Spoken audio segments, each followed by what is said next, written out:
Well, the Bombela Civil Joint venture, in which Marion Roberts owns 45%, has been ordered to undertake immediate remedial work on the Gautrain tunnel section between Johannesburg Park Station and Emergency Shaft 2. Henry Last, Chief Executive of Marion Roberts, joins us now on the line. Henry, Emergency Shaft 2, is that near Rosebank? Yes, from Park Station to E2 is a section which is in question. From E2 to Rosebank is not in question. That's the tunnel boring section of the tunnel. But the part that we need to do work on is between Park and E2. But just to unpack it for us, because we've heard from the politicians, they are delighted that the public sector, in their view, won the case against Marion Roberts in arbitration. What exactly, perhaps just unpack it for us really simply, what was at stake here financially, and what is it that you have to do to remedy it?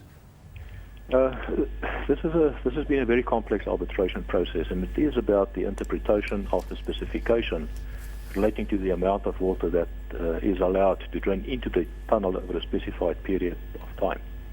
Now, this matter was in the Dispute Resolution Board a couple of years ago, and it ruled in a certain way, and that ruling was basically challenged by province and by Bombela in an appeal, and this is what this arbitration was all about. Now, the arbitration ruling in many ways was different to what was ruled by the Dispute Resolution Board, but effectively what the ruling says is that the tunnel is perfectly safe. It is safe to operate. It is safe to function well. It is doing what it is supposed to be doing as a system, and the system is in no ways threatened by the inflow of water into the tunnel. So from a construction point of view, the integrity of the system is not in question at all. It's perfectly safe and it's functioning very well. The issue is that the specification and the way in which it has now been ruled through the arbitration process relative to, in terms of the water ingress into the tunnel, and you compare that with the amount of water which is draining into the tunnel now, we are not within specification. And if we were to achieve that specification, we would have to undertake more work. Now, the panel did not rule that there was anything wrong with the tunnel from a safety point of view. So my take on that is that there is a potential for a commercial settlement on this matter, because it does not impact the safety of the system or the functionality of it in any way. It's merely a fact that we're not meeting the specification which was now determined by the arbitration panel. But what I understand from the other side is that the tunnel was supposed to last 100 years, yes, but the water is coming through at the rate that they would have only anticipated it to have happened in 80 years' time. So the taxpayer is going to have to pick up the cost for the last 80 years of the contract. I mean, these are long periods, and I think both of us are going to be deep in the ground at that stage. But is that accurate? Look, I think it is actually impossible to make these type of predictions at this moment in time. Our view is that the tunnel will last for as long as the design life has been specified.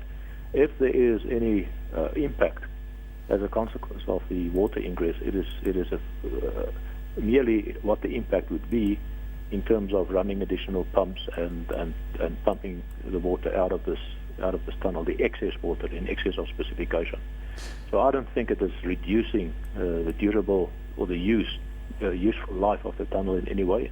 All that it basically requires is that the drainage system should just cope with the additional water which is draining into the tunnel, and I can tell you that the drainage system is capable of dealing with a lot more water than what it is currently dealing with in the system. Henry, for shareholders, there has been quite a lot of impact here. You wrote off a few billion rand on the whole contract. Is it likely now that you can claw some of that back?